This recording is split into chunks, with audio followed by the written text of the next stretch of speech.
વિદ્યાર્થી મિત્રો, આજનો આપણો ટોપિક છે સંઘાત, જેને આપણે પ્યોર ભાષામાં શું કહીએ અથડામણ. તો અથડામણ આપણે ઘણા પ્રકારની આપણે વ્યવહારમાં જોઈએ છે. બે લખોટીઓ છે અથડાતી હોય, બે દાખલે કે સાધન છે એનું એક્સિડન્ટ થતું હોય, પછી ટૂંકમાં બિલિયર્ડ બોલ છે, કેરમ આપણે રમીએ છીએ તો એમાં કાકરીઓ અથડાતી હોય. તો ઘણા પ્રકારની અથડામણ જોઈએ છે. આ ઉપરાંત electron electron, proton proton, electron proton આવા વિદ્યુતભારિત નાના કણો પણ ટૂંકમાં લેબમાં એ રીતે આપણે અથડામણો કરતા હોય. તો અથડામણ છે એને કારણે ટૂંકમાં બે પ્રકારની ઉર્જા, ટૂંકમાં બે ભૌતિક રાશિઓનું સંરક્ષણ થતું હોય. એક તો વેગમાન અને એક ઉર્જા. આપણે વેગમાન સંરક્ષણનો નિયમ જોયો હતો ત્યારે બધી આ એક્ઝામ્પલ આપણે લીધું હતું કે બે બિલિયર્ડ બોલ હતા, એને આપણે ખબર છે કે સંઘાત કરાવ્યા હતા. તો સંઘાત પહેલાં અને સંઘાત પછી એનું વેગમાન કેવું હતું? અચળ રહેતું હતું. એટલે કે અથડામણ દરમિયાન વેગમાનનું શું થતું હોય? સંરક્ષણ થતું હોય. આ ઉપરાંત કુલ ઉર્જાનું પણ શું થાય? સંરક્ષણ થાય. એ આપણે અથડામણના પહેલાં તો પ્રકાર જોશું, પણ ખાસ એક વસ્તુ યાદ રાખજો કે અથડામણ દરમિયાન કુલ ઉર્જા અને વેગમાનનું શું થતું હોય? સંરક્ષણ થતું હોય. એટલે કે એ વસ્તુ બે બદલાય નહીં. તો પહેલાં તો આપણે અથડામણના પ્રકાર લખીએ. તો અથડામણના મુખ્યત્વે ટૂંકમાં 3 પ્રકાર છે, વધારે પણ છે પણ મુખ્યત્વે 3 છે જે આપણે ટૂંકમાં કોર્સમાં અહીંયા આવે છે. પહેલું કે ભાઈ સ્થિતિસ્થાપક સંઘાત, બીજું અસ્થિતિસ્થાપક સંઘાત,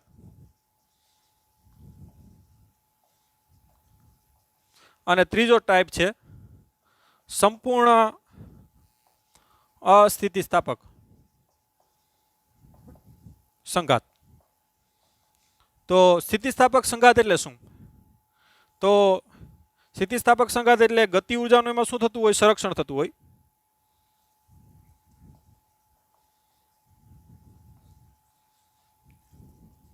ગતિ ઉર્જાનું સંરક્ષણ એટલે કઈ રીતે? એમ તો દાખલા કે કોઈ બે પદાર્થ છે, આની ગતિ ઉર્જા 70 જૂલ છે અને દાખલા કે આની ગતિ ઉર્જા 30 જૂલ છે, અને આ બેનું અથડામણ થઈ, માનો કે ચાલો સામસામે આવે છે કે જે રીતે આવે, તો બંનેની અથડાયા પહેલાં ગતિ ઉર્જા કેટલી છે? 100 જૂલ. દાખલા કે બે અથડાઈ ગયા, દાખલા કે એકની જે ગતિ ઉર્જા છે એ 10 જૂલ થઈ ગઈ, તો બીજાની જે ગતિ ઉર્જા છે એ કેટલી? 90 જૂલ હોવી જોઈએ. અથડામણ પછી પણ કેટલી હોવી જોઈએ? 100 જૂલ. એમ અથડામણ પહેલાં પણ બેની ગતિ ઉર્જા 100 જૂલ, અથડામણ પછી પણ બેની સરવાળો કેટલો? 100 જૂલ. આમ અથડાયા પહેલાં અને અથડાયા પછી જો ગતિ ઉર્જાનું સંરક્ષણ થતું હોય તો આ જે સંઘાત થાય એ સંઘાતને આપણે શું કહેશું? સ્થિતિસ્થાપક સંઘાત. તો સ્થિતિસ્થાપક સંઘાત એટલે શું? તો કે એમાં બે પદાર્થો છે ને એની જે પ્રારંભિક ગતિ ઉર્જા અને અંતિમ ગતિ ઉર્જા કેવી હોય? સમાન હોય, એટલે કે અચળ રહેતી હોય. એટલે કે એનું શું થતું હોય? સંરક્ષણ થતું હોય. એમ તો આવી સંઘાતને શું કહેશું આપણે? સ્થિતિસ્થાપક સંઘાત. જો આની ગતિ ઉર્જા બદલાય છે, આ પદાર્થની પણ બદલાય છે, તો બેનો સરવાળો પહેલાં પણ 100 જૂલ અને અથડાયા પછી પણ કેટલો? 100 જૂલ. એમ એટલે તંત્રની પ્રારંભિક ગતિ ઉર્જા અને અંતિમ ગતિ ઉર્જા કેવી રહેતી હોય? અચળ રહેતી હોય. એટલે ગતિ ઉર્જાનું શું થતું હોય? સંરક્ષણ થતું હોય સંઘાત પહેલાં અને પછી. તો આવી સંઘાતને શું કહેશું આપણે? સ્થિતિસ્થાપક સંઘાત. ઓકે. અસ્થિતિસ્થાપક એટલે શું? તો કે ગતિ ઉર્જાનું એમાં સંરક્ષણ થતું હોય નહીં.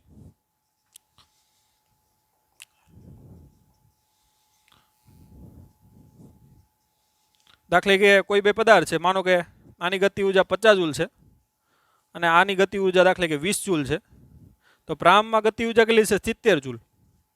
માનો કે અથડામણ પહેલાં છે, અથડામણ પછી માનો કે આ પદાર્થ છે એની 30 જૂલ છે અને બીજો જે પદાર્થ છે એ ગતિ ગઈ દિશામાં, આ દાખલે કે આમ જાય છે અને આમ જાય છે અથડાયા પછી, ચાલો, અને આની દાખલે કે 10 જૂલ છે, તો અથડાયા પછી કેટલી થઈ ગઈ? 40 જૂલ. અથડાયા પહેલાં કેટલી હતી? 70 જૂલ. અથડાયા પછી કેટલી થઈ ગઈ ગતિ ઉર્જા? 40 જૂલ. એનો મતલબ કે 30 જૂલનું અલગ પ્રકારની ઉર્જામાં શું થઈ ગયું? રૂપાંતરણ. જે ધ્વનિ પણ હોઈ શકે, ઉષ્મા પણ હોઈ શકે, પ્રકાશ પણ હોઈ શકે. ખ્યાલ આવ્યો? તો ટૂંકમાં આમાં જો કુલ ઉર્જાનું સંરક્ષણ થાય છે, ધ્યાન આપજો. કે બીજી 30 જૂલ છે એ કેમાં વપરાણી? તો કે એમાં એને કારણે દાખલે કે અવાજ આવ્યો, એને કારણે ધ્વનિ ઉત્પન્ન થઈ, એને કારણે બે પદાર્થો ગરમ થયા. તો પહેલાં પણ કુલ ઉર્જા તો 70 જૂલ છે અને પછી પણ કુલ ઉર્જા કેટલી થાય? 70 જૂલ જ થાય. એટલે અહીંયા સંઘાતમાં ખાસ વસ્તુ યાદ રાખજો કે ભાઈ કુલ ઉર્જાનું શું થતું હોય? સંરક્ષણ થતું હોય. આ ઉપરાંત વેગમાનનું પણ શું થતું હોય? સંરક્ષણ. પછી એ સ્થિતિસ્થાપક સંઘાત હોય, અસ્થિતિસ્થાપક સંઘાત હોય કે સંપૂર્ણ અસ્થિતિસ્થાપક હોય, આ બે ભૌતિક રાશિનું હંમેશા શું થાય, એમાં સંરક્ષણ થાય જ. સ્થિતિસ્થાપક સંઘાતમાં પણ વેગમાનનું સંરક્ષણ થાય, એમ લખજો તમે અહીંયા. અસ્થિતિસ્થાપકમાં પણ વેગમાન અને કુલ ઉર્જાનું સંરક્ષણ થાય, આમાં પણ વેગમાન અને કુલ ઉર્જાનું સંરક્ષણ થાય, પણ ગતિ ઉર્જાનું સંરક્ષણ નથી થતું. ખ્યાલ આવ્યો તમને? ગતિ ઉર્જા અહીંયા 70 છે અને અહીંયા કેટલી છે? 40 છે. તો એ વસ્તુ આપણે નોટ કરવાની. હવે સંપૂર્ણ અસ્થિતિસ્થાપક સંઘાત એટલે શું? તો કે સંઘાત પછી બંને પદાર્થો જોડે ગતિ કરતા હોય, તો આવી સંઘાતને શું કહેશું આપણે? સંપૂર્ણ અસ્થિતિસ્થાપક સંઘાત, જેમાં ગતિ ઉર્જાનું સંરક્ષણ નથી થતું. આ ઉપરાંત સંઘાત પછી બંને પદાર્થો એક જોડે ગતિ કરતા હોય. દાખલા કે કોઈ આ પાટિયું છે, માનો કે એમાં દાખલા કે ગોળી એન્ટર થઈ, અને ગોળી એન્ટર થયા પછી પાટિયું અને ગોળી બંને એકારે ગતિ કરતા હોય, તો એવી સંઘાતને કઈ સંઘાત કહેશું આપણે? સંપૂર્ણ અસ્થિતિસ્થાપક સંઘાત. બે પદાર્થો આ ટકરાણા પછી બંને પદાર્થો હારે ગતિ કરતા હોય આ રીતે, તો આવી સંઘાતને શું કહેવાય? અસ્થિતિસ્થાપક સંઘાત. એમાં પણ ટૂંકમાં ગતિ ઉર્જાનું સંરક્ષણ થતું નથી. પણ આ ત્રણેય સંઘાતમાં ખાસ યાદ રાખજો, કુલ ઉર્જા અને હંમેશા વેગમાનનું શું થતું હોય? સંરક્ષણ થતું હોય. તો આ થઈ ગયા સંઘાતના પ્રકાર, અને એ પ્રકાર કેને આધારે પાડવામાં આવ્યા એની આપણે ચર્ચા કરી. હવે આપણે સ્થિતિસ્થાપક સંઘાત માટે આગળ વધશું. ઓકે, આ લખી લ્યો, ત્યારબાદ આગળ વધીએ. તો સ્થિતિસ્થાપક સંઘાત એટલે શું એ આપણે બધાને ખ્યાલ છે. ગતિ ઉર્જાનું એમાં સંરક્ષણ થતું હોય, એ બધા મુદ્દા આપણે લખવાના છે. આપણે ટાર્ગેટ શું છે એ આપણે હમણાં જોઈએ. દાખલા કે એક પદાર્થ છે, એનું દળ m1 છે, એનો વેગ છે એ v1 છે. આ એક બીજો પદાર્થ છે, આપણે એક પરિમાણમાં જોઈએ. સ્થિતિસ્થાપક સંઘાત કેમાં? એક પરિમાણમાં, એટલે બે એક અક્ષમાં જ જાય છે. આ બીજો પદાર્થ છે, એનું દળ m2 છે અને એનો વેગ v2 છે. આ વેગ v1 વધારે છે, v2 ઓછો છે, એટલે આ પદાર્થ આને યારે ટકરાશે અને ટૂંકમાં સંઘાત થાય. અને સંઘાત થયા પછી, આ સંઘાત પહેલા છે, દાખલા કે આ બેનો સંઘાત થયો અને આ જે પદાર્થ છે એનો વેગ v1 થી કેટલો થઈ ગયો? v1 ડેશ થઈ ગયો. દળ તો એનું એટલું જ રહેશે. અને આ પદાર્થનો વેગ પહેલા v2 હતો, સંઘાત પછી કેટલો થઈ ગયો? અહીં લખશું આપણે, સંઘાત પછી v2 ડેશ થઈ ગયો. અને આપણો જે ટાર્ગેટ છે એ યાદ છે કે સંઘાત પછી આપણે v1 ડેશ મેળવવાનો અને v2 ડેશ મેળવવાનો. તો એ આપણે ટાર્ગેટ એચીવ કરવાનો છે. તો એ ટાર્ગેટ એચીવ બે રીતે થશે. કાંઈ બે ભૌતિક રાશિનું સંરક્ષણ થાય છે. એક તો ગતિ ઉર્જાનું સંરક્ષણ થાય અને એક વેગમાનનું શું થાય? સંરક્ષણ થાય. તો આ બંનેનું ટૂંકમાં ભૌતિક રાશિનું સંરક્ષણ થાય, એને ઉપયોગ કરી અને આપણે v1 ડેશ અને શું મેળવશું? v2 dash મેળવશું. તો પહેલાં તો આપણે લખશું ભાઈ કે સ્થિતિસ્થાપક સંઘાત માટે ગતિ ઉર્જાનું શું થાય? સંરક્ષણ થાય છે. એ તો આપણે ખ્યાલ છે, એના આધારે જ આપણે એ પ્રકાર આપ્યો છે. માટે તમે શું લખી શકો? બોલો છે. બેયના તંત્રની પ્રારંભિક ગતિ ઉર્જા એટલે કે 1/2 આની કેટલી હોય? m v1 2 m1 v1 2 plus 1/2 m2 v2 2 બરાબર એની અંતિમ ગતિ ઉર્જા સંઘાત પછી 1/2 m1 v1 ડેશ નો square plus 1/2 m2 v2 dash નો સ્ક્વેર. તો આ છે, આ બાજુ લઈ લઈએ અને 1/2 એમાં સામાન્ય કાઢી નાખીએ. 1/2 m1 કાઉન્સમાં શું આવશે? v1 square minus v1 dash નો સ્ક્વેર બરાબર. આ બાજુ m2 ઓલી બાજુ જવા દઈએ, એમાંથી 1/2 સામાન્ય કાઢી નાખીએ. m2 કાઉન્સમાં શું આવશે? v2 ડેશ નો સ્ક્વેર માઇનસ v2 નો સ્ક્વેર. આ 1/2 ને પણ કેન્સલ કરી નાખીએ આપણે, એટલે m1 કાઉન્સમાં v1 square minus v1 dash નો સ્ક્વેર બરાબર m2 v2 ડેશ નો સ્ક્વેર માઇનસ v2 સ્ક્વેર. આના સમીકરણ આપણે એક કહી દઈએ, જે આગળ આપણે યુઝ કરશું. તો સ્થિતિસ્થાપક સંઘાત માટે ગતિ ઉર્જાનું સંરક્ષણ થાય એને આધારે એક સમીકરણ આપણે મળ્યું. આપણો ટાર્ગેટ v1 ડેશ અને v2 ડેશ મેળવવાનો છે, જે મળશે. હવે આપણે ખબર છે કે દરેક પ્રકારની સંઘાતમાં વેગમાનનું પણ સંરક્ષણ થાય. અહીં સંઘાત માટે વેગમાનનું શું થાય? સંરક્ષણ થશે. માટે તંત્રનું પ્રારંભિક વેગમાન ધ્યાન આપજો. આનું પ્રારંભિક વેગમાન કેટલું હોય? m1 v1 plus m2 v2. તંત્રનું પ્રારંભિક વેગમાન m1 v1 plus m2 v2 બરાબર એનું અંતિમ વેગમાન m1 v1 dash plus m2 v2 dash.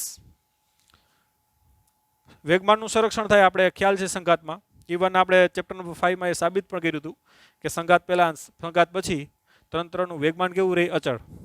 એટલે કે એનું પ્રારંભિક વેગમાન બેયના તંત્રનું પ્રારંભિક વેગમાન આપણે ખબર છે વેગમાન p બરાબર mv થાય ને.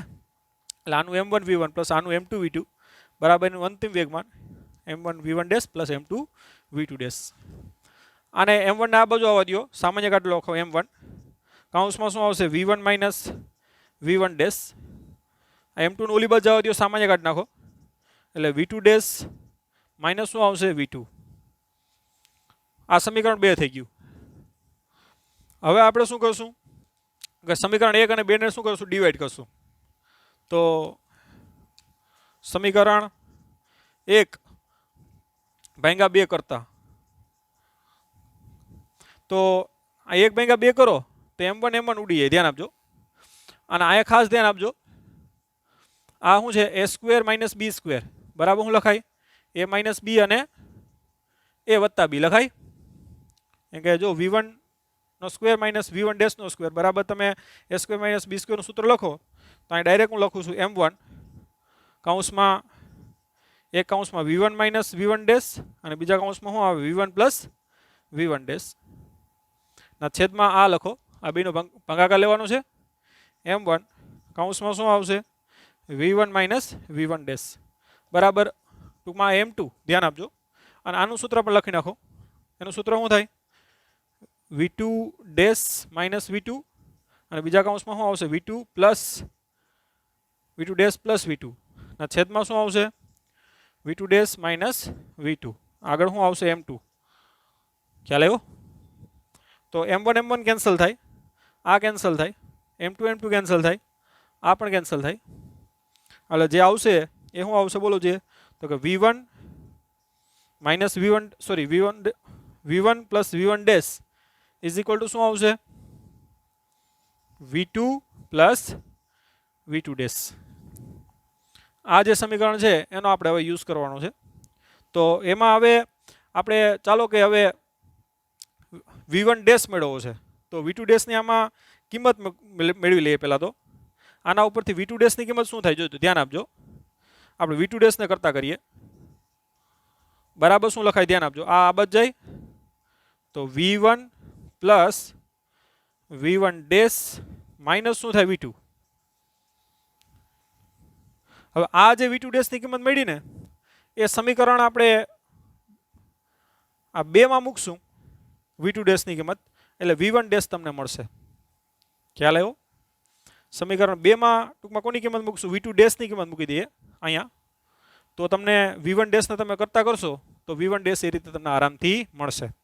તો પહેલાં તો પાછું જોઈ લે કે ભાઈ સ્થિતિસ્થાપક સંઘાતમાં ગતિ ઊર્જાનું સંરક્ષણ થાય એને આધારે આ સમીકરણ મેળવ્યું આપણે. પછી વેગમાનનું સંરક્ષણ થાય એને આધારે આ સમીકરણ મેળવ્યું. પછી આ તો એક સૂત્ર જ છે આપણે a square minus B square એટલે a માઇનસ બી અને a પ્લસ બી એ અહીં મૂકી દીધા આપણે. એકદમ સિમ્પલ છે. અને આ છે એ અહીંયા પણ મૂકી દીધા.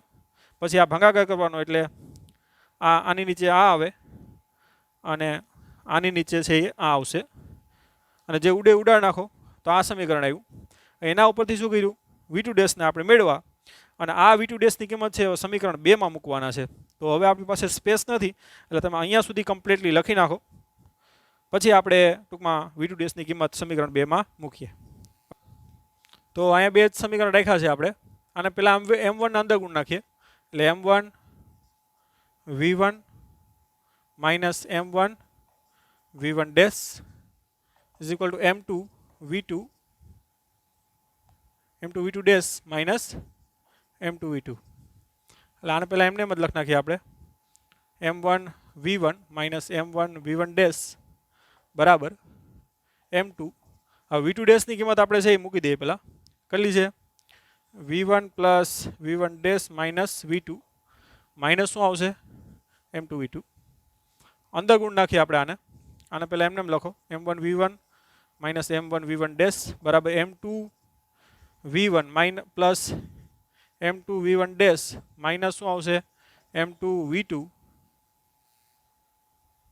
માઇનસ શું આવશે m2 v2 હવે આગળ એને લખીએ આપણે m1 v1 ઓકે અને આ છે આ બાજુ આવવા દો આ છે પેલી બાજુ આવવા દો કારણ કે v1 ડેશને આપણે કરતા કરવાના અને આ બાજુ આવવા દો એટલે શું થાય m1 v1 સામાન્ય નીકળે અને આ બાજુ આવવા દો v1 સામાન્ય નીકળે ને તો કૌંસમાં શું આવશે m1 minus m2 into v1 શું નીકળી ગયો સામાન્ય જો આને આ બાજુ આવવા દીધું આપણે આને પેલી સાઈડ જવા દેવું ઓકે હવે જો આ છે ને m2 v2 minus m2 v2 એટલે કેટલા થાય 2m2 v2 તો એ આ બાજુ આવે તો શું થઈ જાય પ્લસ થઈ જાય એટલે શું આવશે 2m2 v2 એટલે આ બંને છે એ આ સાઈડ આવી ગયા ધ્યાન આપજો આને છે એ પેલી સાઈડ જવા દઉં અને એમાંથી v1 શું નીકળે સામાન્ય જો આ માઇનસ ઉલ બાજુ તો કેવું થઈ જાય પ્લસ થઈ જાય એટલે v1 ડેશ સામાન્ય નીકળે v1 ડેશ કૌંસમાં આવશે શું m1 પ્લસ m2 આવશે ધ્યાન આપજો કેમ કે આ માઇનસ છે ઓલી બાજુ આવે તો શું થઈ જાય પ્લસ એટલે m1 પ્લસ આ શું આવશે m2 તો હવે આપણે શું કરશું તો કે બસ v1 ડેશને હવે કરતા કરવાના છે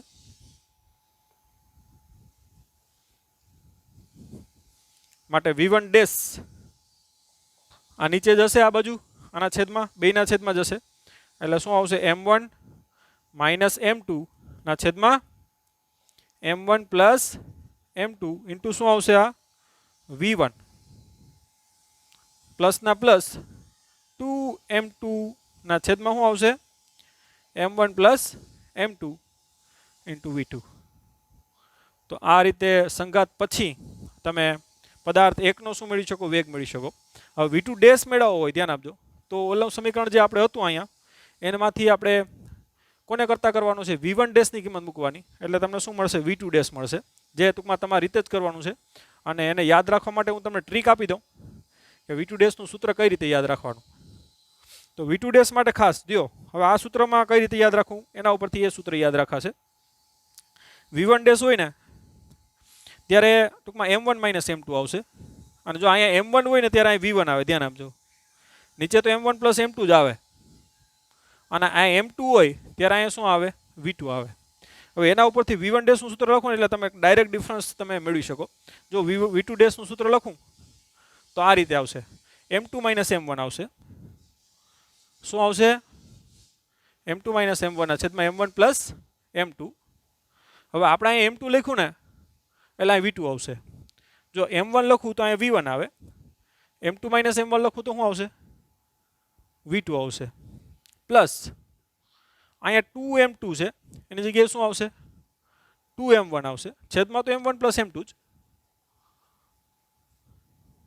હવે અહીંયા m2 છે તો અહીંયા v2 છે એટલે અહીંયા m1 હોય તો શું આવશે v1 આવશે તો ખાસ વસ્તુ નોટ કરવાની કે ભાઈ અહીંયા v1 ડેશ હોય ત્યારે m1 માઇનસ m2 આવે v2 ડેશ હોય તો m2 માઇનસ m1 આવે એના ઉપરથી સૂત્ર આરામથી મળે કે ભાઈ m1 માઇનસ m2 તો m1 પહેલાં આવે તો અહીં v1 આવે અને આ m2 હોય તો અહીં v2 આવે જ્યારે તમે v2 ડેશનું સૂત્ર લખો ત્યારે ખાસ વસ્તુ યાદ રાખવાની m2 માઇનસ m1 આવે અને આ m2 હોય ત્યારે અહીં શું હોય v2 હોય અને આ m1 હોય ત્યારે અહીં શું હોય v1 હોય કારણ કે v1 અને v2 એટલે ખ્યાલ છે આપણે અથડામણ પહેલાંના શું છે વેગ છે ને v1 ડેશ એ અથડામણ પછીનો વેગ છે જે આપણે મેળવવાનો હતો અને v2 ડેશ છે અથડામણ પછીનો વેગ જે પણ આપણે મેળવવાનો હતો તો આ રીતે એક સ્થિતિસ્થાપક સંઘાત માટે એક પરિમાણમાં સંઘાત પછીના વેગ છે એ તમે આરામથી મેળવી શકો ટેક્સ્ટ બુકમાં થોડાક સૂત્ર છે એ ડિફિકલ્ટ વેથી તારવેલા છે એમાં IFનો યુઝ કરેલ છે 1 IF 1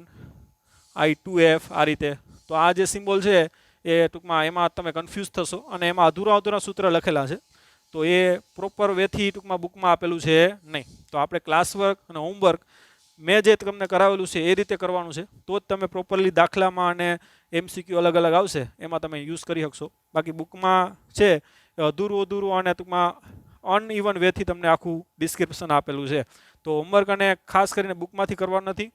કોઈ દાખલા કે જે પણ દર્પણ છે કે જે પણ મટીરિયલ છે એમાં પણ જો પ્રોપર વેથી આપેલું હોય તો જ કરવાનું. બાકી આ પ્રોપર વેથી મેં તમને કરી અને આપ્યું છે તો એ પ્રમાણે તમારે હોમવર્ક કરવાનું છે. ઓકે, લખી લ્યો. હવે આપણે કિસ્સાઓ જોઈએ. તો કિસ્સાઓમાં ટૂંકમાં બે કિસ્સા છે. પહેલાં તો આપણે સૂત્ર લખી લઈએ કે સંઘાત પછી પદાર્થ એકનો વેગ v1 ડેશ મેં લખતા તમને શીખવાડ્યું. અહીંયા જોજો એટલે તમને પણ ફાવશે. આ v1 ડેશ એટલે શું આવશે? m1 માઇનસ m2 આવશે. છેદમાં તો શું આવે? m1 plus m2. અને અહીંયા m1 હોય તો અહીંયા શું આવે? v1 પ્લસ ખબર છે 2m2 ના છેદમાં શું આવશે? m1 plus m2. અહીં m2 હોય એટલે અહીં શું આવે? v2. ઓકે, અને v2 ડેશનું સૂત્ર પર લખી નાખીએ કે v2 ડેશ હોય તો અહીંયા m2 માઇનસ m1 આવે. છેદમાં તો m1 પ્લસ m2 જ આવશે. અને અહીંયા m2 હોય એટલે અહીંયા v2 આવે પ્લસ 2m1 ના છેદમાં m1 પ્લસ m2 ઇન્ટુ શું આવશે? અહીંયા m1 છે એટલે v1. ઓકે, હવે કિસ્સામાં બે કિસ્સા છે. કિસ્સો એક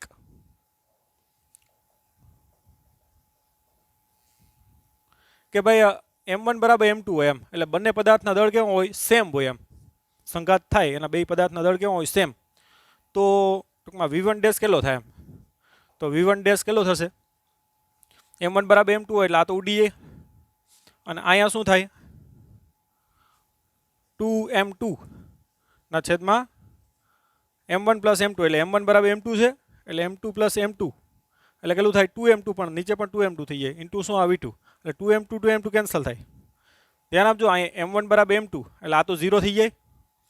અહીં 2m2 અને m1 ની જગ્યાએ m2 મૂકી શકો કેમ કે દળ સેમ છે. તો m2 પ્લસ m2 એટલે કેટલા આવે? 2m2.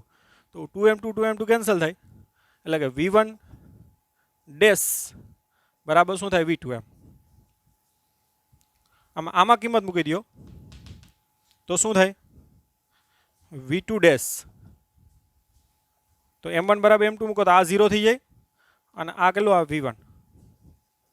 આનો મતલબ શું થયો? ધ્યાન આપજો કે આ બે પદાર્થો છે. આનો વેગ v1 છે, આનો વેગ v2 છે.